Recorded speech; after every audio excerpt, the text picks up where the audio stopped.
اے ایمان والو، اللہ کو بکثرت یاد کیا کرو اور صبح و شام اس کی تسبیح بیان کیا کرو۔ اللہ سبحانہ تعالیٰ اس آیت میں اہل ایمان کو حکم دے رہے ہیں کہ وہ اس کی حمد، تسبیح، تکبیر اور لا الہ الا اللہ کے ساتھ کثرت سے اس کا ذکر کیا کریں، یعنی اس کو بہت زیادہ یاد کیا کریں۔ ابن عباس رضی اللہ عنہ کہتے ہیں کہ اللہ نے ہر فرض کی کوئی نہ کوئی حد مقرر فرمائی ہے، یعنی صبح کے 2 فرض ہیں، شام میں 3 فرض ہیں، تو ہر فرض کی ایک حد ہے۔ رمضان کے روزے فرض ہیں تو 1 مہینے کے فرض ہیں۔ پھر عذر کی حالت میں وہ بھی معاف ہے، یعنی اگر انسان کو کوئی حقیقی عذر پیش ہو تو اس سے بھی اللہ تعالیٰ درگزر کرتے ہیں، لیکن نہ اس کے ذکر کی کوئی حد ہے اور نہ وہ کسی عذر سے معاف ہوتا ہے، یعنی اگر غفلت برتو۔ ہاں عقل یا ہوش نہ رہے تو اور بات ہے۔ اللہ تعالیٰ فرماتے ہیں سورۃ النساء میں فاذکروا اللہ قیاما وقعودا وعلی جنوبکم، اللہ کا ذکر کرو کھڑے، بیٹھے، لیٹے، یعنی ہر حال میں اللہ کو یاد کرتے رہو۔ یعنی ہم نے یہ خود ساختہ پابندیاں لگائی ہوئی ہیں کہ اس کیفیت میں ذکر نہیں کرنا، یا لیٹ کے نہیں کرنا، ضرور بیٹھو، یا قبلے کی طرف رخ کر کے بیٹھو، یا باوضو ہو کے بیٹھو پھر ہی ذکر کر سکتے ہو۔ نہیں، ایسا کچھ نہیں، ہر حال میں اللہ کا ذکر کر سکتے ہو۔ نبی صلی اللہ علیہ وسلم کے بارے میں آتا ہے کان یذکر اللہ فی کل احیانہ، کہ آپ اپنے ہر طرح کے حالات میں، ہر طرح کے اوقات میں اللہ کا ذکر کیا کرتے تھے۔ اور یہاں پر کیا فرمایا وسبحوہ بکرۃ واصیلا، صبح اور شام یعنی دن کے پہلے پہر اور دن کے پچھلے پہر اللہ کی تسبیح کرو، کیونکہ جب انسان ایسا کرتا ہے تو اللہ تعالیٰ کی رحمتیں آتی ہیں۔ فرشتے بھی اہل ایمان کے لیے دعائیں کرتے ہیں، والذی یصلی علیکم وملائکتہ، وہی ہے جو تم پر صلوات بھیجتا ہے اور اس کے فرشتے بھی۔ تو یہاں اہل ایمان کو خطاب ہے، یا ایھا الذین آمنوا، اے لوگو جو ایمان لائے ہو۔ ابن مسعود کہتے ہیں کہ جب اس آیت کے ساتھ پکارا جائے تو اپنے کانوں کو اس حکم کی طرف لگا دیں، توجہ کریں کہ اللہ تعالیٰ کیا کہنا چاہتے ہیں، اس کو غور سے سنیں۔ یا تو کوئی خیر کا کام ہوگا جس کا اللہ تعالیٰ حکم دے رہا ہوگا، یا کوئی شر ہوگا جس سے اللہ تعالیٰ تمہیں روک رہا ہوگا، اس سے منع کر رہا ہوگا۔ تو یہاں پر یا ایھا الذین آمنوا کہہ کے کیا کہا گیا، اذکروا اللہ ذکرا کثیرا، صرف ذکر نہیں بلکہ ذکرا کثیرا، بہت کثرت سے اللہ کو یاد کیا کرو، کثرت سے اللہ کا ذکر کیا کرو، یعنی ہر طرح کے حالات میں اللہ ہی کو یاد کیا کرو، اور خاص طور پر تسبیح، تحلیل، تحمید، تکبیر۔ مجاہد کہتے ہیں یہ وہ کلمات ہیں جنہیں پاک، ناپاک، بے وضو اور جنبی بھی کہہ سکتا ہے، یعنی اگر کوئی حالت جنابت میں ہے تو بھی سبحان اللہ کہنے میں اس کو کوئی حرج نہیں، الحمدللہ وہ بھی کہہ سکتا ہے۔ جیسے اگر کسی کو نہانے کی ضرورت ہے اور اس کو تھوڑا ٹائم ہے نہانے میں کسی بھی وجہ سے، تو اس دوران اگر وہ پانی پینے لگا ہے تو بسم اللہ کہہ سکتا ہے، پانی پی چکا ہے تو الحمدللہ کہہ سکتا ہے، اسی طرح استغفر اللہ کہہ سکتا ہے۔ تو یہ کلمات ہر حال میں کہے جا سکتے ہیں۔ پھر دل کے اخلاص کے ساتھ ذکر کرنا چاہیے، یعنی ذکر کثیر کا معنی کیا گیا وہ ذکر جو اخلاص کے ساتھ کیا جائے، یعنی صرف کوانٹٹی میں ہی زیادہ نہ ہو بلکہ اس کی کوالٹی اچھی ہو۔ کوالٹی اچھی ہونے کا مطلب کیا ہے، دل سے کیا گیا۔ کثیر کا اپوزٹ قلیل ہوتا ہے، تو قلیل ذکر کون سا ہے، جو منافقین کرتے ہیں، وَلَا يَذْكُرُونَ اللَّهَ إِلَّا قَلِيلًا، کہ وہ اللہ کو بہت تھوڑا یاد کرتے ہیں، یعنی زبان سے اوپر سے کر دیتے ہیں لیکن دل سے نہیں کرتے۔ اور یاد تو ہوتی بھی دل میں ہے، یاد کسی کی بھی دل میں ہوتی ہے تو زبان پہ آتی ہے۔ اور دوسرے لفظوں میں کثیر کے مقابلے میں قلیل ذکر کیا ہے کہ انسان بس صرف صبح شام کے اذکار کرے، نمازوں کے بعد ذکر اذکار کرے، اور مختلف حالات میں جیسے کھانا کھایا یا مخصوص اذکار جو ہیں صرف ان کی پابندی کرے۔ لیکن ذکر کثیر اس کے برعکس کیا ہے کہ انسان ان خاص مواقع کے علاوہ بھی ہر حال میں اللہ کو یاد کرتا رہے، اللہ کی یاد اس کے دل میں تازہ رہے۔ اور یہ ایک ایسا عمل ہے، یعنی ایک ایسی عبادت ہے کہ اس پر عمل کرنے والا آرام کی حالت میں بھی، لیٹے ہوئے بھی، بیٹھے ہوئے بھی، چلتے پھرتے اللہ تعالیٰ کو یاد کر سکتا ہے۔ یعنی باقی کام کرنے کے لیے جیسے نماز ہے یا قرآن ہے تو اس کے لیے پھر آپ کو ایک ایفرٹ کرنی پڑتی ہے۔ خالی سبحان اللہ، الحمدللہ، اللہ اکبر پڑھنے میں تو آپ کو کوئی ایفرٹ بھی نہیں کرنی، صرف زبان ہلانی ہوتی ہے۔ اور انسان اگر اس چیز کا عادی ہو جائے اللہ کے ذکر کا تو پھر اس کی زبان بری باتوں سے بھی پاک رہتی ہے اور اس کی زبان سے اچھے الفاظ ہی نکلتے ہیں۔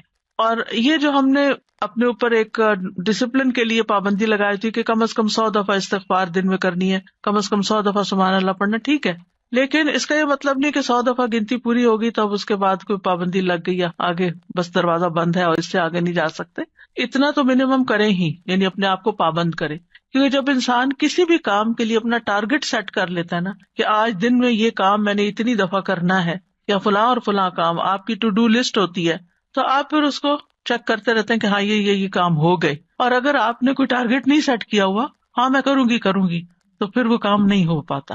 تو اس لیے انسان کو اپنے لیے ٹارگٹ رکھنے چاہیے جتنے بھی آسانی سے رکھ سکے، 100 دفعہ 200 دفعہ کچھ بھی، لیکن اس کے علاوہ بھی کھلا بھی ضرور پڑھنا چاہیے، اور یہاں اسی کی طرف توجہ دلائی گئی ہے. امام ابو عمر ابن الصلاح سے پوچھا گیا کہ ذکر کی وہ کتنی مقدار ہے جس کو کرنے کے بعد انسان ان لوگوں میں شامل ہو جائے جو کثرت سے اللہ کا ذکر کرنے والے ہیں.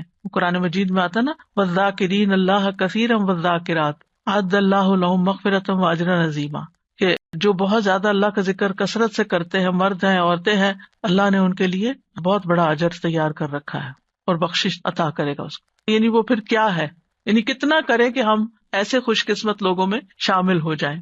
انہوں نے کہا کہ اگر وہ نبی صلی اللہ علیہ وسلم سے ثابت شدہ اذکار پر ہمیشگی کرتا ہے، ثابت شدہ یعنی جو پروون ہے، سنت میں موجود ہے، تو وہ ان لوگوں میں شمار ہوگا جو مرد اور عورتیں اللہ کا کثرت سے ذکر کرتے ہیں. وَسَبِّحُوهُ بُكْرَةً وَأَصِيلًا، اور اس کی تسبیح بیان کرو صبح اور شام. تسبیح کا مطلب ہے اللہ تعالیٰ کی ذات کو ان تمام صفات اور افعال سے پاک بیان کرنا جو اس کے لیے جائز نہیں، یعنی اللہ کو ہر عیب سے پاک بیان کرنا. اب دیکھیے کہ شیطان جو ہے نا وہ انسان کا دشمن ہے، اور شیطان انسان کے دل میں اللہ تعالیٰ کے بارے میں کوئی نہ کوئی بدگمانی ڈال دیتا ہے، کوئی نہ کوئی ایسے خیالات ڈال دیتا ہے کہ جو انسان کی عقل نہیں بھی مانتی اور اس کو پسند نہیں بھی آتے، لیکن وہ خیال گزر جاتے ہیں، آتے ہیں اور چلے جاتے ہیں، جن کو وسوسے کہا جاتا ہے. اور اس کا شکار ہر انسان ہوتا ہے کسی نہ کسی درجے پر. سورۃ قاف میں اللہ تعالیٰ فرماتے ہیں وَنَعْلَمُ مَا تُوَسْوِسُ بِهِ نَفْسُهُ، اور ہم جانتے ہیں جو اس کا نفس اس کو وسوسے ڈالتا ہے. انسان کے اندر جو اندر سے اٹھتے ہیں یا شیطان کی ڈالی ہوئی نجاست ہوتی. اب اس کا توڑ کیا ہو؟ کیا اب انسان پریشان ہو کے بیٹھا رہے؟ کچھ لوگ بے حد پریشان رہتے ہیں کہ ہمیں وسوسے آتے ہیں. وسوسے ہر ایک کو آتے ہیں، لیکن ان کا پیچھا نہیں کرنا چاہیے اور ان کو جھٹک دینا چاہیے. جیسے آپ کہیں سے گزر رہے، آپ کے کپڑوں پہ گرد و غبار پڑ گیا تو آپ کیا کرتے ہیں؟ جھٹک دیتے ہیں. بس وسوسوں کو جھٹکتے چلے جائیں، ان کو ٹھہرنے نہ دیں. دوسرا یہ ہے کہ اللہ سبحانہ تعالیٰ کی تسبیح بیان کریں کہ اللہ تعالیٰ یہ جو برے خیالات آتے ہیں آپ ان سب سے پاک ہیں. تو تسبیح اس کا علاج ہے، تسبیح اس کا اینٹیڈوٹ ہے. اور پھر خاص طور پر بکرتم و اصیلا، پہلے پہر اور پچھلے پہر، دن کے ابتدائی حصے میں اور دن کے پچھلے حصے میں. بکرا کا لفظ جو ہے یعنی عام طور پر علماء اس کو سورج نکلنے تک کے وقت کو بکرا کہتے ہیں، اس کو یوں ڈیفائن کیا گیا. اور اصیلا جو ہے عصر اور مغرب کا درمیانی وقت ہے، یعنی قبل طلوع الشمس و قبل غروبها، سورج نکلنے سے پہلے اور سورج غروب ہونے سے پہلے کا وقت جو ہے یہ اذکار کا وقت ہے. اور سبحوہ میں بعض علماء نے سبحہ کا مطلب یہاں نماز فجر اور نماز عصر بھی لیا ہے. تو ذکر کے بعد تسبیح کو خاص طور پر الگ سے بیان کیا گیا. دیکھیں آیت کے پہلے حصے میں کیا ہے، اذکروا اللہ ذکرا کثیرا، کثرت سے ذکر کرو، تسبیح اس کے اندر شامل ہے، لیکن پھر اس کو الگ سے بیان کیا گیا وَسَبِّحُوهُ، یعنی تسبیح کرو، اس لیے کہ باقی اذکار پر اس کی فضیلت ہے. یعنی تسبیح کی خاص فضیلت ہے. یعنی کچھ ذکر ہوتے ہیں نا کہ جس میں انسان اللہ تعالیٰ کو یاد کرتا ہے، اللہ تعالیٰ کی بڑائی بیان کرتا ہے، اللہ تعالیٰ کی تعریف بیان کرتا ہے، وہ بھی بہت اچھی بات ہے. اور کچھ ذکر ایسے ہیں کہ جن میں انسان اللہ تعالیٰ کو ہر عیب سے پاک قرار دیتا ہے. تو تعریف مکمل ہی نہیں ہوتی، ذکر مکمل ہی نہیں ہوتا جب تک آپ تسبیح نہ کریں. تو تسبیح اس کا ایک لازمی حصہ ہے. اور پھر خاص طور پر اس لیے بھی کہ جیسے یعنی صبح شام وقت بھی بتا دیا گیا کہ تسبیح کا زیادہ اچھا وقت جو ہے یا مناسب وقت صبح اور شام ہے، کیونکہ یہ اوقات اپنے اندر ایک خاص فضیلت رکھتے ہیں. صبح کا وقت یہ برکت کا وقت ہے، اور والعصر، عصر کے وقت یہ اللہ نے قسم کھائی ہے. ادھر فجر کی والفجر ولیال عشر، اور ادھر عصر کی والعصر ان الانسان لفی خسر. وہاں پر انسان کو ایک دن مل رہا ہوتا ہے اور عصر کے وقت دن ہاتھ سے جا رہا ہوتا ہے، انسان خسارے میں پڑ رہا ہوتا ہے، لوز کر رہا ہوتا ہے، ایک چیز ہاتھ سے چھوٹ رہی ہوتی ہے. تو جس وقت کوئی نعمت مل رہی ہے اس وقت بھی اللہ کو یاد کرو، اور جس وقت کوئی نعمت جا رہی ہے اس وقت بھی خاص طور پر اللہ کو یاد کرو. ان اوقات میں اگر انسان اللہ تعالیٰ کو یاد کرتا ہے تو پھر ڈپریشن کا شکار نہیں ہوتا. یہ ذکر اس کے دل کو اسٹرینتھن کرتا ہے، اس کو قوت عطا کرتا ہے. اور یہ دو اوقات جو ہوتے ہیں ان میں ذکر تھوڑا سا مشکل بھی ہوتا ہے، کیونکہ آپ دیکھیں کہ فجر کی نماز پڑھنے کے بعد جو نیند کا آپ کے اوپر، خاص طور پہ راتیں آج کل بہت چھوٹی ہیں، تو اس وقت اپنے آپ کو روک کر رکھنا اور بٹھا کر، خاص طور پر اگر آپ کو اشراق پڑھنے کی عادت ہے تو وہ سارا وقت یعنی آپ اسٹرگل کر رہے ہوتے ہیں کہ سوتے جاگتے گزار رہے ہوتے ہیں کہ آپ سوئے نہیں اس وقت، کیونکہ بہت زیادہ برکت کا وقت ہے. یعنی کوئی معمولی اجر ہے کہ پورے حج اور عمرے کا ثواب اگر انسان فجر کی نماز پڑھ کے اپنی جگہ پہ بیٹھا رہے اور ذکر اذکار کرتا رہے اور پھر سورج نکلے اور پھر 2 رکعت پڑھ لے تو اتنا زیادہ اجر و ثواب. تو یہ اجر و ثواب ایسے مفت میں نہیں ملتا. اللہ تعالیٰ کو پتا تھا کہ یہ وقت بندوں پہ کتنا بھاری ہوگا. اور اسی طرح عصر کا وقت کام کاج کا وقت ہوتا ہے، دن جا رہا ہوتا ہے، انسان اپنے کام سمیٹ رہا ہوتا ہے، جیسے خاص طور پر جو لوگ جابس پر ہوتے ہیں یا بزنس میں ہوتے ہیں تو وہ آفٹر نون میں یعنی پھر تھکان کا شکار ہو جاتے ہیں سارا دن کام کرنے کے بعد، تو کچھ لوگ اس وقت آرام کرنے لگتے ہیں، تو وہ وقت بھی بڑا قیمتی وقت ہے. لیکن یاد رکھیے کہ ان افضل اوقات کے علاوہ سارا دن بھی اور کسی بھی وقت ذکر کرنا باعث فضیلت ہے. اور اللہ تعالیٰ نے تو ہمیں پیدا ہی اپنی عبادت کے لیے کیا ہے، تو عبادت کی کچھ خاص شکلیں ہیں اور کچھ خاص طریقے ہیں اور کچھ عمومی چیزیں ہیں جو انسان کا ہر وقت عبادت میں شامل کر سکتی ہیں. وما خلقت الجن والانس الا لیعبدون.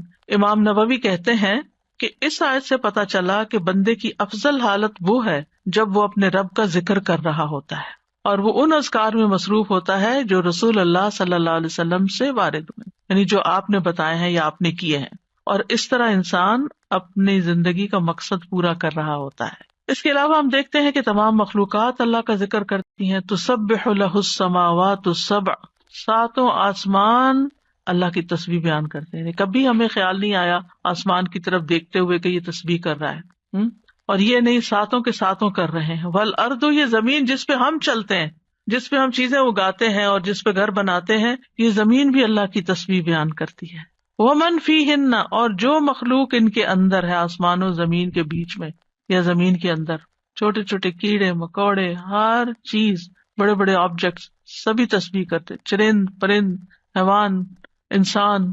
پھر فرمایا وَإِن مِّن شَيْءٍ إِلَّا يُسَبِّحُ بِحَمْدِهِ، اور کوئی چیز نہیں مگر وہ اس کی حمد کے ساتھ اس کی تسبیح کرتی ہے. وَلَٰكِن لَّا تَفْقَهُونَ تَسْبِيحَهُمْ، لیکن تم ان کی تسبیح کو سمجھتے نہیں ہو، یعنی ان کی اپنی زبانیں، ان کی اپنی بولیاں ہیں.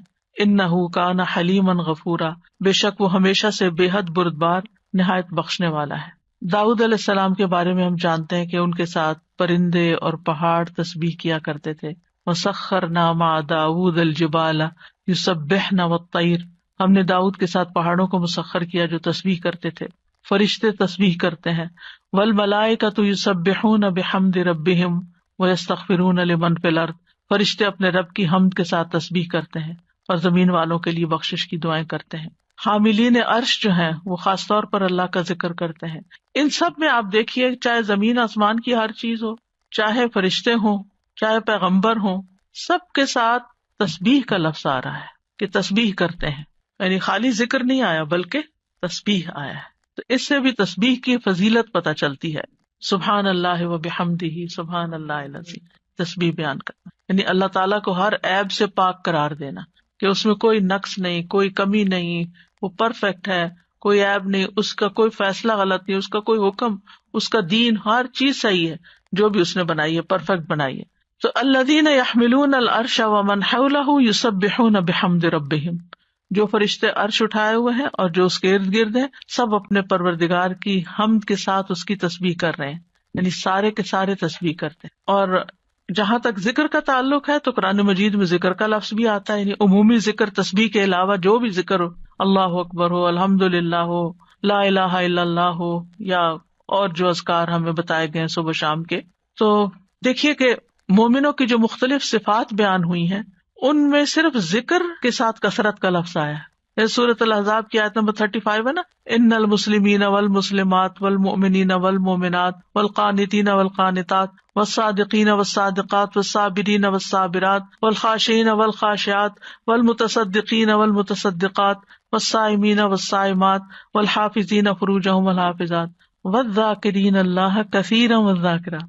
یعنی ساری صفات اپنی جگہ ہیں کہ وہ مسلمان ہیں، مومن ہیں، فرما بردار ہیں، سچے ہیں، صبر والے ہیں، عاجزی کرنے والے ہیں، صدقہ کرنے والے ہیں، روزہ دار ہیں، اپنی شرمگاہوں کی حفاظت کرتے ہیں اور اللہ کا کثرت سے ذکر کرتے ہیں. تو اس سے بھی اندازہ لگائیں کہ ذکر کی کتنی اہمیت ہے کہ ذکر میں کثرت چاہیے. باقی چیزیں تو اپنے اپنے وقت پر ہوں گی، لیکن اللہ کے پسندیدہ وہ ہیں جو ذکر میں کثرت کرتے ہیں.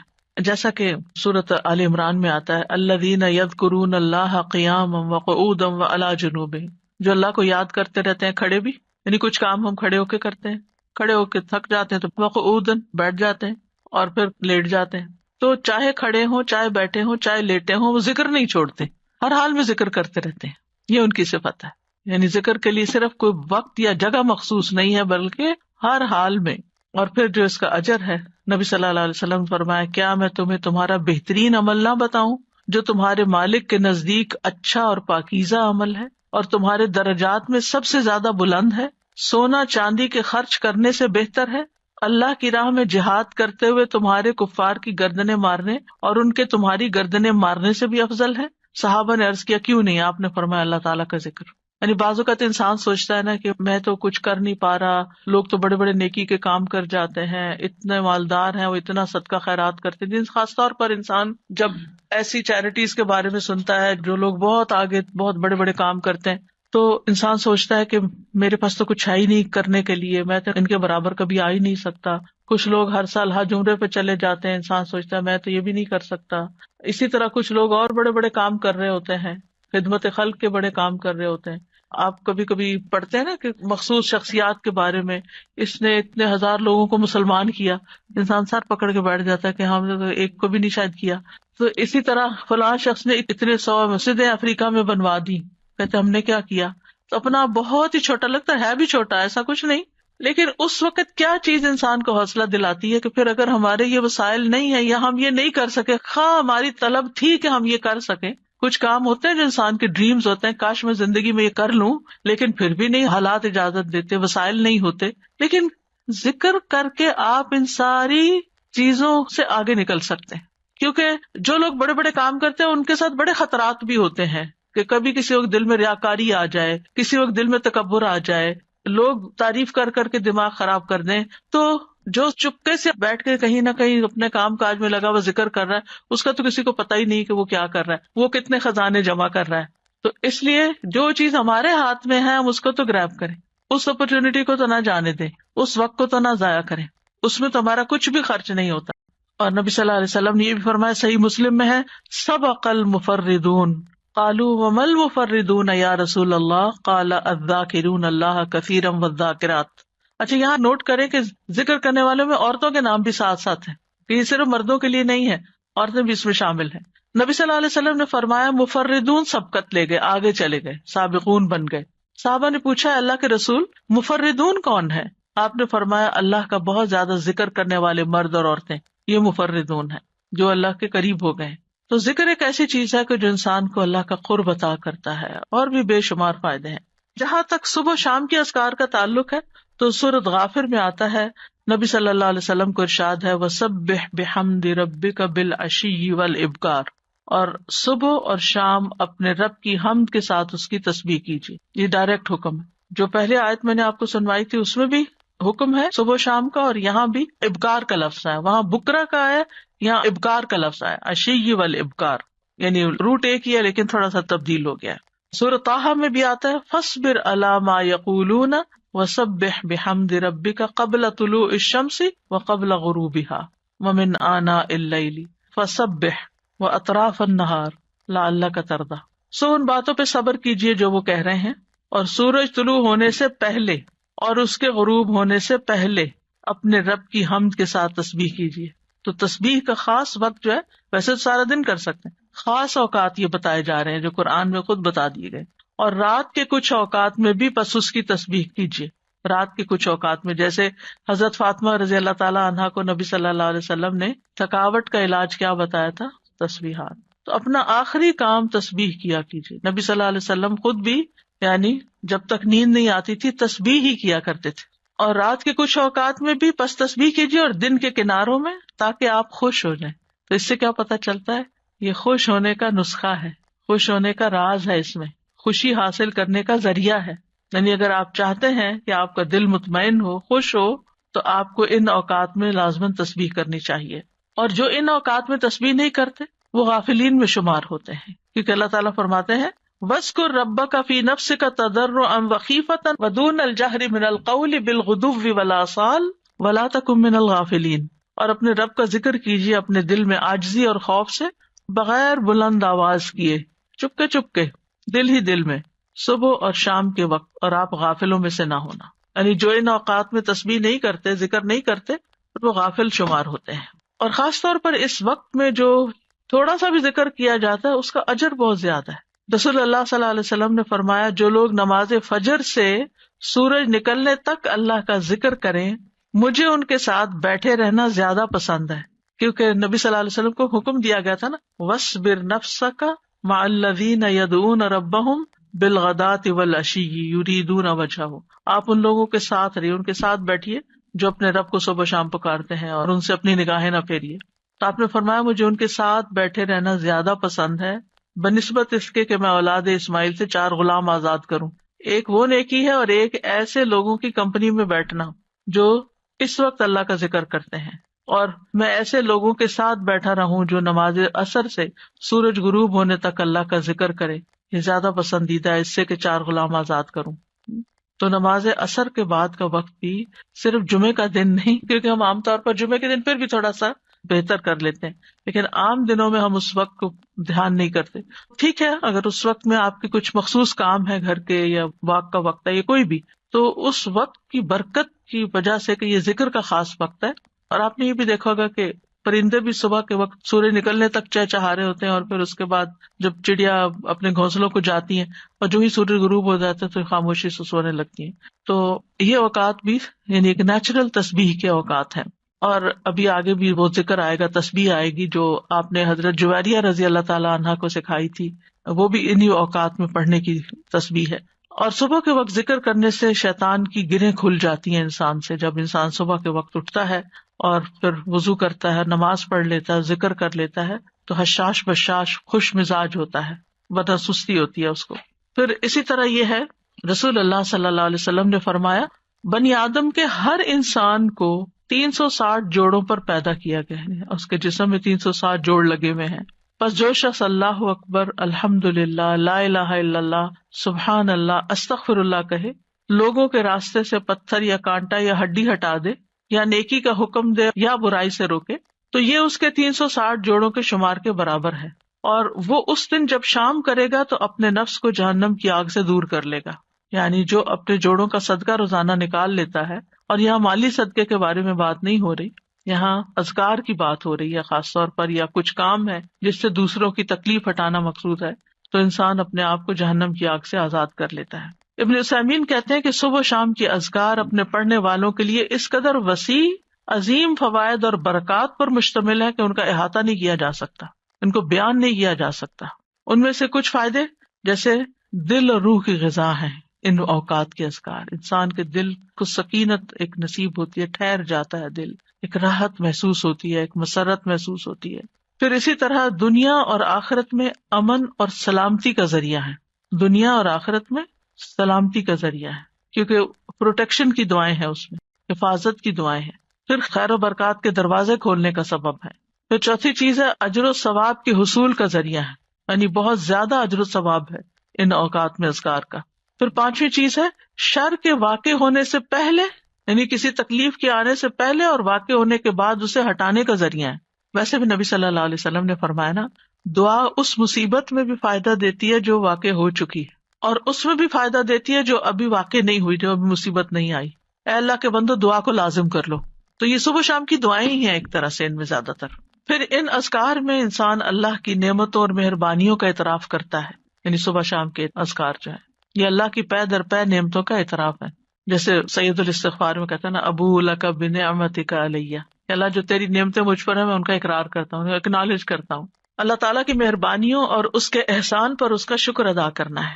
پھر ساتویں چیز یہ ہے کہ رب کے سامنے فقر اور عاجزی کا اظہار ہے کہ میں تجھ سے بے نیاز نہیں ہوں، تیری ہی پروٹیکشن چاہتا ہوں، تیری طرف رجوع کرتا ہوں. پھر آٹھویں چیز یہ ہے کہ یہ بندے کی اصلاح کے اسباب میں سے ہے، اور خاص طور پر دل کی اصلاح. اور دل کی اصلاح ہو نہیں سکتی جب تک دل میں اللہ کی محبت یا اللہ کے لیے محبت اور اللہ کی تعظیم اور اللہ کی بڑائی اور اللہ تعالیٰ کے پاورفل ہونے اور اس کے سارے جو اسماء و صفات ہیں ان پر یقین نہ ہو. اس وقت تک اللہ کی بڑائی دل میں نہیں آتی. ابن عباس کہتے ہیں کہ جو شخص صبح شام کے اذکار پر حفاظت کرے، سچائی، ایمان اور اللہ پر بھروسہ اور اعتماد کرتے ہوئے یہ اذکار کرے، اور یہ دعائیں جن معنی پر دلالت کرتی ہوں ان کے لیے انسان کا سینہ کھلا ہوا ہو، تو یہ سے جادو اور دیگر مصیبتوں کے واقع ہونے سے پہلے ان کے شر سے بچانے کا سب سے بڑا سبب ہے، اور تکلیف واقع ہو جائے تو ان کو ہٹانے کا بھی سب سے بڑا سبب ہے. یعنی ان کو چھوڑنا نہیں چاہیے، کیونکہ بعض اوقات کوئی تقدیر نافذ ہونی ہوتی ہے تو انسان بھول ہی جاتا ہے یا سویا ہی رہ جاتا ہے یا کوئی بھی وجہ بن جاتی ہے اور انسان غافل ہو جاتا ہے اور اتنے میں وہ واقع ہو جاتی. ابن قیم کہتے ہیں کہ دعائیں اور تعوذات ہتھیار کی طرح ہیں، ہتھیار ہیں. ہتھیار مارنے والے کی قابلیت اور صلاحیت کے مطابق اثر کرتا ہے، صرف تیز دھار کے ساتھ نہیں. یعنی آپ کے پاس کیسی بھی سورڈ ہو، آپ کے پاس کیسی بھی گن ہو، لیکن اگر آپ کو چلانی نہیں آتی تو فائدہ نہیں ہے. جب ہتھیار کامل ہو اور اس میں عیب نہ ہو اور وہ بازو طاقتور ہو جو ہتھیار چلاتا ہے اور رکاوٹ نہ پائی جاتی ہو، تو اس ہتھیار کے ساتھ دشمن کے لیے تاثیر واقع ہوگی اور وہ دشمن کو بھگا دے گا، زخمی کر دے گا. اگر ان چیزوں میں سے کسی میں کوئی کمی ہو جائے تو تاثیر بھی کم ہو جائے گی. کون کون سی چیزیں؟ ہتھیار بھی اچھا، عیب بھی نہ ہو اور چلانا بھی صحیح آتا ہو. آپ نے عام طور پہ سنا ہوگا لوگ کہتے ہیں کہ ہم خود نہیں رقیہ کر سکتے، کسی راقی کے پاس جانے کی کیا ضرورت ہے. ہم بھی کر سکتے ہیں، بھی ضرور کرو، کسی نے منع تو نہیں کیا. لیکن بعض اوقات جو راقی ہوتے ہیں نا، ان کا جو یقین ہوتا ہے، ان کا جو انداز ہوتا ہے، ان کی جو آواز ہوتی ہے، اس کا اثر ہی کچھ اور ہوتا ہے. چلے رقیے کو آپ چھوڑیں، عام جو زبان میں بات کرتے ہیں، مثلا ایک شخص کہتا ہے ادھر آؤ، بچے کو کہتے ہیں ادھر آؤ، وہ سنتا ہی نہیں، تو اس کہتا ہے ادھر آؤ، تو وہ ڈر کے مارے آ جاتا ہے. کہنے والے کے کہنے میں بڑا فرق بھی ہوتا ہے اور اس کا اثر بھی فرق ہوتا ہے. کچھ لوگوں کی بات لوگ آسانی سے مان جاتے ہیں اور کچھ کی تو بالکل نہیں مانتے. ہم سب جانتے ہیں، گھر میں بھی عام طور پہ دیکھا گیا کہ ماں کی بات کا اثر اور ہوتا ہے، باپ کی بات کا کچھ اور ہوتا ہے، کبھی وائس ورثہ بھی ہوتا ہے. لیکن یہ ہے کہ فرق ہے ایک بندے کے ذکر کرنے اور پڑھنے اور جن بھوت کو بگانے اور دوسرے بندے کے بگانے میں. جو خود ہی جنوں بھوتوں سے ڈرتا ہو وہ بگائے گا کہاں سے؟ تو جو ایسا کام کرنے والے ہوتے ہیں نا، اللہ نے ان کو خاص صلاحیتیں دی ہوتی ہیں اور خاص ٹیکنیکس بھی دی ہوتی ہیں اور سجھائی ہوتی ہیں، ان کے دل میں ڈالی ہوتی ہیں. بعض اوقات وہ کوئی کسی کو نقل نہیں کر رہے ہوتے، وہ جو ان کے دل میں آتا ہے اس کے مطابق وہ بیان کرتے جاتے، پڑھتے جاتے ہیں مریض کے حسب حال، کیونکہ ہر مریض فرق ہوتا ہے، ان کا ایکسپیرینس بھی فرق ہوتا ہے کہ کیا چیز فائدہ دیتی کیا نہیں دیتی. جب تک آپ کے ہتھیار صحیح نہ ہو نا، یعنی کہ آپ کے پاس اسکلز نہ ہو، اور آپ کو دل مضبوط نہ ہو، بہادری نہ ہو. استاذہ جی جیسے نا بچے آج کل نئی ٹیکنیک سے کوئی بھی ہو تو کہیں گے آپ کو تو یوز کرنا نہیں آتا، آپ کو متاثر کرتے ہیں نا آپ کو، یعنی کہ امپریس کرتے ہیں، اور پھر جب آپ کو وہ چیز یوز کرنے آ جاتی تو آپ خود حاوی ہو جاتے. اور اسی طرح ہی جب آپ کو پتا ہوتا ہے کہ آپ نے ہتھیار کیسے یوز کرنا ہے تو پھر آپ کی پاورز اور قسم کی ہوتی ہیں، اور یہی وہ طاقت اور وہ پاور ہے جس سے آپ نا شیطان کو بھگا سکتے ہیں. اور میں کہتی ہوں نا حضرت عمر رضی اللہ تعالیٰ سے کیوں شیطان ڈرتا تھا، ان کے اندر وہ پاورز تھیں. بالکل سبحان اللہ. کبھی کبھی ایسا ہوتا ہے نا کہ آپ بالکل گھر میں اکیلے ہوتے ہیں، اندھیرا یا کوئی ایسی چیز ہوتی ہے تو انسان کے دل میں ایک دم خیال آتا ہے کہ یہاں کوئی ایسی چیز نہ ہو، تو آپ یوں کہہ کر اور آنکھیں کھول لیا کریں، اچھا کیا ہے، اگر کوئی ہوگی تو کیا ہوگا. سر جی آپ نے ایک دفعہ بتایا تھا نا کہ ذرا سی تھوڑی آواز کے ساتھ ڈانٹا جائے تو پھر ڈر خود نکل جاتا ہے. تو 2-3 دفعہ اس طرح سے ہوا تو الحمدللہ ذرا سی آواز زور کر کے کہ ہمارا گھر ہے، ہم رہتے ہیں، جو بھی مخلوق ہے وہ تنگ نہ کرے، مطلب اپنے آپ کو زیادہ باروب بنا کے اور ڈر نکال کے ان کو ڈرانا چاہیے. بالکل. تو الحمدللہ اس سے فرق پڑتا ہے. وہ متین ہاشمی صاحب ہوتے تھے کراچی میں، شاید آپ کے ہوتے ہوئے وہ لیکچر دینے آئے ہوں گے. انہوں نے ایسی بہت سی ٹیکنیکس بتائی تھی. وہ جنات کا علاج کرتے تھے اور ان کی آواز بھی اتنی ٹھہری ہوئی تھی، کوئی غصہ بھی نہیں کرتے تھے، کچھ نہیں. تو وہ کہتے تھے کہ جہاں کوئی ایسا مسئلہ ہو تو میں جا کے کہتا ہوں کہ دیکھیں ہم اشرف المخلوقات ہیں، ہم انسان ہیں اور آپ کا کوئی حق نہیں یہاں رہنے کا، میں آپ کو حکم دیتا ہوں یہاں سے چلے جائیں، اور وہ چلے جاتے تھے. تو بہرحال یہ تعوذات جو ہیں اور صبح شام کے اذکار جو ہیں یا تو شر کے اسباب کو واقع ہونے سے روک دیتے ہیں یا پھر وہ ان کے درمیان اور ان کی کامل تاثیر کے درمیان رکاوٹ بن جاتے ہیں. یعنی اسباب اور اثر کے بیچ میں رکاوٹ یعنی وہ چیز آ تو رہی ہوتی ہے مگر اس کا اثر جلد ختم ہو جاتی ہے. اور جتنا تعوذ کبھی ہوگا اتنا ہی اثر بھی کبھی ہوگا. دعا جو ہے وہ تقدیر بدل دیتی ہے. ابن عثیمین کہتے ہیں دعا تقدیر کو ٹال دیتی ہے. صبح شام کے اذکار دعاؤں اور تعوذات کا ایک مجموعہ ہے، اور دعا تقدیر کو ٹالتی ہے اور اللہ کبھی تقدیر کا فیصلہ صادر کرتا ہے اور اس کے لیے ایک سبب مقرر کرتا ہے، یعنی تقدیر نافذ ہونے کے لیے کوئی وجہ، ذریعہ، جو اس تقدیر کے آگے رکاوٹ بن جاتی ہے. ٹھیک ہے، تو دعا بھی انہیں اسباب میں سے ایک سبب، یعنی تقدیر بھی اللہ نے بنائی، وہ اتر رہی ہے تقدیر، اور اس کو ہٹانے کا سبب بھی اللہ نے بنایا. اور وہ اسباب میں سے ایک سبب کیا ہے؟ یہ دعائیں، یعنی وہ آتی ہے اور دعائیں اس کو پیچھے دھکیل دیتی ہیں. اللہ نے یعنی صرف تقدیر نہیں بنائی، اللہ نے اس کو ٹالنے کا ذریعہ بھی بنایا ہے، اسباب بھی بنائے، اور دعا ان میں سے ایک سبب ہے. سمپل سے امام نووی کہتے ہیں دعا مصیبت کو ہٹانے اور رحمت کو پانے کا ایک سبب ہے، یعنی ایک ہتھیار ہے. پہلے بات ہوئی نا کہ ہتھیار ہے دعا، جیسے ڈھال ہتھیار کے حملے کو روکنے کا سبب ہے، جیسے ڈھال تلوار کے حملے کو روکنے کا سبب ہے. اور پانی زمین سے نباتات اگانے کا سبب ہے، بارش ہوتی ہے تو زمین ہری بھری ہو جاتی ہے، تو یہ سبب ہے نا. زمین کے اندر پوٹینشیل تھا، لیکن جب تک پانی نہیں آیا تو وہ دبی رہی، جب جو پانی آیا تو اس نے اپنا اندر کا سب باہر نکال دیا. ابن قیم کہتے ہیں ایک دفعہ شیخ الاسلام ابن تیمیہ کے پاس میں موجود تھا، انہوں نے صبح کی نماز پڑھی، پھر وہ بیٹھ کر اللہ کی عبادت کرتے رہے اور ذکر کرتے رہے. تقریباً آدھا دن گزر گیا. میری طرف دیکھا اور کہا یہ میرا ناشتہ ہے، اگر میں یہ غذا نہ کھاؤں تو میری قوت ساکت ہو جائے، کچھ کر نہ سکوں. آپ کو پتا 35 جلدوں میں انہوں نے لکھا ہے فتاوا، ان کے فتاوا کو اکٹھا کیا گیا، پوری شیلف بھر جاتی ہے، بلکہ اس سے بھی بچ جاتی ہے، کتابیں دوسری شیلف میں رکھنی پڑتی. تو ہم سوچئے کہ اتنے بڑے بڑے کام لوگ کس طرح کر جاتے تھے اللہ کی مدد کے ساتھ، اور اللہ کی مدد اللہ کے ذکر کے ساتھ آتی ہے. اور خاص طور پر فجر کے بعد سونے کو جو ناپسند کرنا، کیونکہ وہ برکت کا وقت ہوتا تھا. ابن قیم کہتے ہیں سلف صالحین کے نزدیک یہ بات ناپسندیدہ اور مکروہ تھی کہ صبح کی نماز سے لے کر سورج کے طلوع ہونے تک انسان سوئے. یہ غنیمت کا وقت ہے. سورج نکل آئے پھر اپنا کام کاج کر کے اگر آپ دوبارہ ریسٹ کرنا چاہیں، کیونکہ راتیں چھوٹی ہیں، تو پھر اور بات ہے. یہ وقت رزق کے نازل ہونے کا اور رزق بانٹنے کا وقت ہے، اس میں برکت نازل ہوتی ہے. اب اس کے بعد ہے صبح شام کے اذکار کے آداب جو ہیں وہ کیا ہے. سب سے پہلی بات یہ کہ زبان اور حضور قلب کے ساتھ، دل اور زبان کی حاضری کے ساتھ ذکر کیا جائے. جب یہ دونوں چیزیں متحد ہو جاتی ہیں اور اذکار کرنے والا سچائی، یقین اور اللہ کے ساتھ اچھا گمان کرتے ہوئے ان کے معنی میں غور و فکر کرتے ہوئے پڑھتا ہے تو یہ پڑھنے والے کو فائدہ دیتی ہیں، اس پڑھنے والے کی حفاظت ہوتی ہے، اس سے مصیبتیں دور ہوتی ہیں. ابن قیم کہتے ہیں تمام اذکار سے افضل اور زیادہ مفید وہ ذکر ہے جس میں زبان اور دل ساتھ ہوں، جو بول رہے ہیں وہ آپ کا دل سمجھ بھی رہا ہے اور اس کے موافق ہوں، اور وہ نبوی اذکار سے ہوں، یعنی سنت سے ثابت ہوں، اور ذکر کرنے والا معنی اور مقصد سمجھتا ہو. پھر اسی طرح ان اذکار کا وقت جو ہے طلوع فجر سے پہلے شروع ہو جاتا ہے اور طلوع شمس سے پہلے تک رہتا ہے، یعنی جو ہی اذان ہوتی ہے نا فجر کی، اس وقت سے شروع ہو جاتا ہے سورج نکلنے تک. اور شام کے اذکار کا وقت عصر کے بعد سے لے کر رات کے اول حصے تک ہوتا ہے، مغرب کے وقت تک. اگر کسی سے یہ اوقات رہ جائیں، ان سے محروم ہو جائے، بھول گیا یا کوئی رکاوٹ بن گئی تو کوئی حرج نہیں. صبح کے اذکار چاشت کا وقت ختم ہونے تک پڑھ لے اور شام کے اذکار رات کے 1/3 حصے تک پڑھ لے، لیکن یہ رخصت ہے، اصل وقت ان کا سورج نکلنے سے پہلے اور غروب ہونے سے پہلے کا. یہ ابن باز کہتے ہیں سنت یہ ہے کہ صبح اور شام کے اذکار اور دعاؤں کو ان کے وقت میں ادا کرنے کی حفاظت کی جائے. جب ان کا وقت ختم ہو جاتا ہے تو وہ ثواب بھی ان کے وقت کے ساتھ ختم ہو جاتا ہے جو اس وقت سے متعلق تھا.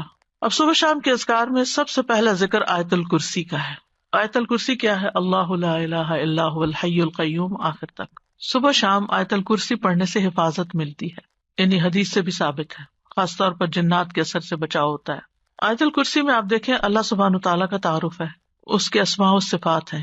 قرآن کریم کی کوئی اور آیت ایسی نہیں جس میں اللہ تعالیٰ کے اتنے نام اور صفات بیان ہوئی ہوں. اس میں اللہ کا ذاتی نام اللہ بھی آیا اور تقریباً 27 صفات اور افعال وغیرہ آئے ہیں. سب سے پہلے اللہ تعالیٰ کی الوہیت کا ذکر ہے، اللہ لا الہ الا ہو، کہ وہ الوہیت میں اکیلا ہے. پھر الحی القیوم، اور یہ دونوں نام ان کو اسماء اعظم بھی کہا گیا ہے. حی زندہ ہے، یعنی اس کو کبھی موت نہیں آئی، کمال صفات میں سے، اور قیوم قائم رکھنے والا کمال افعال میں سے. بعض لوگ یہ سوال کرتے ہیں نا کہ اللہ تعالیٰ کو کس نے پیدا کیا ہے، تو اللہ سبحانہ تعالیٰ کی کوئی بگننگ نہیں ہے جیسے ہماری بگننگ ہے اور ہمارا ایک اینڈ ہے. نہیں، اللہ کی ایسے نہیں. اس میں آپ دیکھیے کہ ٹائم کا کریٹر اللہ ہے، تو جب ٹائم ہی نہیں تھا تب بھی اللہ ہے. یہ مہینے اور سال کس نے بنائے، اور ان کی نشاندہی کس سے ہوتی؟ سورج سے. ایک وقت تھا کہ سورج نہیں تھا، دن اور رات نہیں تھے، مہینے اور سال نہیں تھے، اللہ تعالیٰ اس وقت بھی موجود تھا. هو الاول، وہی اول ہے، والآخر والظاہر والباطن. تو اس لیے اللہ سبحانہ وتعالیٰ کو پہچاننا ضروری ہے، اس کو جاننا ضروری ہے، اور اس پہچان اور جان کے ساتھ اگر آپ پھر ذکر کرتے ہیں تو اس کا اثر ہی کچھ اور ہوتا ہے. آیت الکرسی بہت پاورفل آیت ہے. اس کے پاور کی وجہ کیا ہے؟ اس میں اللہ تعالیٰ کے نام اور صفات بیان ہوئے. لا تأخذہ سنۃ ولا نوم، نہ اس کو نیند آتی ہے نہ اونگ آتی، ہلکی نیند بھی نہیں آتی، گہری نیند آتی ہی نہیں ہے. پھر ہر چیز کا مالک ہے، لہو ما فی السماوات و ما فی الارض، ہر چیز اسی کی ہے، ہر چیز اسی کے کنٹرول میں ہے. من ذا الذی یشفع عندہ الا باذنہ، کوئی اس کے ہاں سفارش بھی نہیں کر سکتا، اس کی جرات بھی نہیں کر سکتا مگر جس کو وہ خود اجازت دے. یعنی پورا پورا کنٹرول، اقتدار سب اسی کا ہے. یعلم ما بین ایدیہم وما خلفہم، اس میں اللہ تعالیٰ کے وسیع علم کی خبر دی گئی ہے کہ اللہ تعالیٰ بندوں کا ماضی مستقبل ہر چیز جانتا ہے. بندے اپنے بارے میں سب کچھ نہیں جانتے، اور جو جانتے ہیں وہ بھی ان کو یاد نہیں ہوتا. پچھلے دنوں کسی نے ایک نوٹ بھیجا، اس میں لکھا کہ جب آپ یونیورسٹی میں پڑھاتی تھی تو اس وقت الہدیٰ نہیں بنا تھا، تو میں ایک دن آپ کی کلاس اٹینڈ کرنے کے لیے گئی، تو آپ نے سنن نبی داؤد میں سے فلاں چیپٹر پڑھایا اور آپ سے اسٹوڈنٹ نے یہ سوال کیا اور آپ پیپر دے کے ان کے اوپر ڈسکس کر رہے ہیں. میرے کسی حافظے میں ہے ہی نہیں کچھ، مجھے بالکل یاد نہیں کہ ایک اسٹوڈنٹ نے آپ سے یہ سوال کیا تھا اور آپ نے اس کا یہ جواب دیا تھا، کچھ بھی یاد نہیں. ہمارا اپنے بارے میں یہ حال ہے کہ ہم اپنے آپ کو نہیں جانتے. ہم جو کچھ کر چکے ہم نہیں جانتے کہ ہم نے زندگی میں کیا کچھ کیا، تو ہم کسی اور کے بارے میں تو کیا جانیں. لیکن اللہ سب کچھ جانتا ہے. یعلم ما بین ایدیہم، جو فیوچر میں ان کے آگے آ رہا ہے، وما خلفہم، جو پیچھے گزر چکا ہے، سب پتا ہے اس کو. یہ اس کے وسیع علم کی ایک جھلک ہے. باقی ہر چیز کے بارے میں جو کچھ وہ جانتا ہے، وہ تو کوئی ایک پتا نہیں گرتا مگر وہ اس کو جانتا ہے.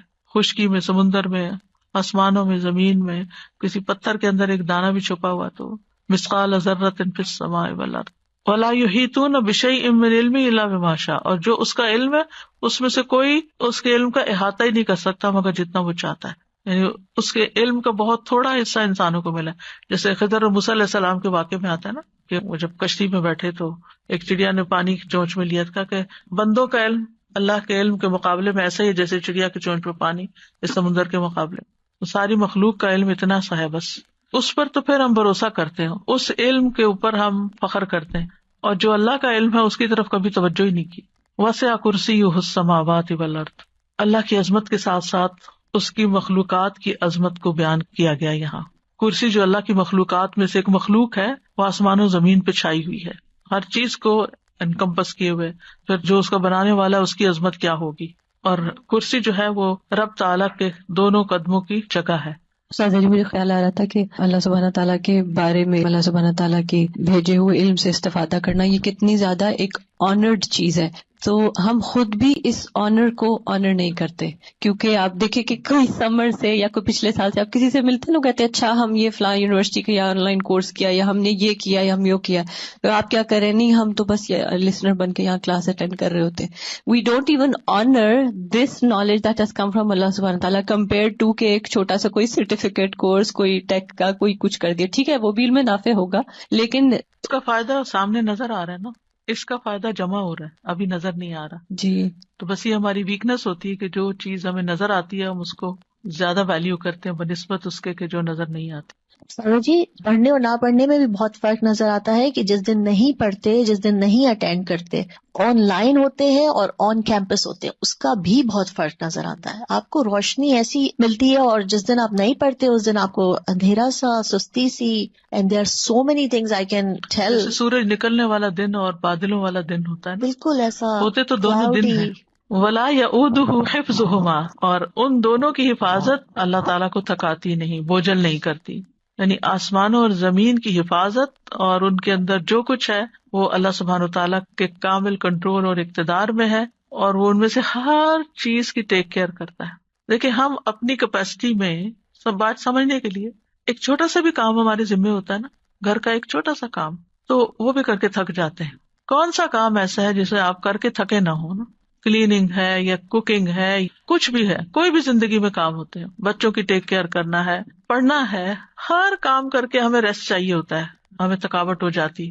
یہاں اللہ تعالیٰ فرماتا ہے ولا یؤودہ حفظہما، آسمان ہو، زمینیں ہو، جو بھی ہو، ان کی حفاظت، ان کے اندر کیا سسٹم چل رہے ہیں، کیا کرنا ہے، کیسے کرنا ہے، یہ چیزیں اس کو تھکاتی نہیں، بوجھل بھی نہیں کرتی.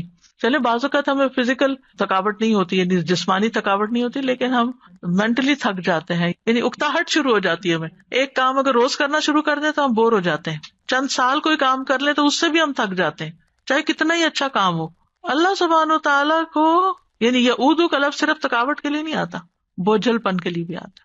یکسانگی یا اکتاہٹ یا کچھ وہ بھی لاحق نہیں ہوتی. یہ معمولی بات نہیں ہے، بہت بڑی بات، بہت بڑی بات. قرآن مجید میں آتا ہے کہ اللہ تعالیٰ ہی آسمان اور زمین کو تھامے ہوئے ہے کہ اپنی جگہ سے ٹل نہ جائیں. اگر وہ دونوں ٹل جائیں تو ان کے بعد کوئی بھی ان کو تھام نہ سکے گا. یعنی صرف اس نے بنا کے چھوڑ نہیں دیا. اب یہ آسمان جو بغیر ستونوں کے ہے، کسی نے تھاما ہوا تو ہمارے اوپر ہے نا، ورنہ تو نیچے آ پڑے.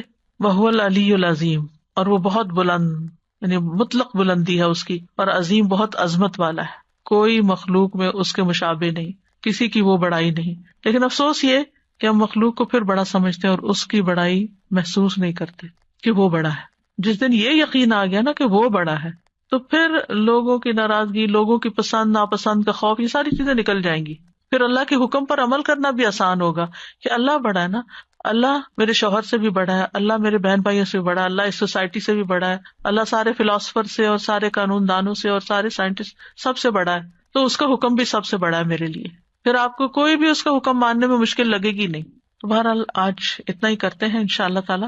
ابھی بہت سی دعائیں اور بھی ہیں صبح و شام کے اذکار میں سے، پھر کل انشاءاللہ اس کے اوپر بات کریں گے. وآخر دعوانا ان الحمدللہ رب العالمین. سبحانک اللہم وبحمدک، اشہد ان لا الہ الا انت، استغفرک واتوب الیک. السلام علیکم ورحمۃ اللہ وبرکاتہ.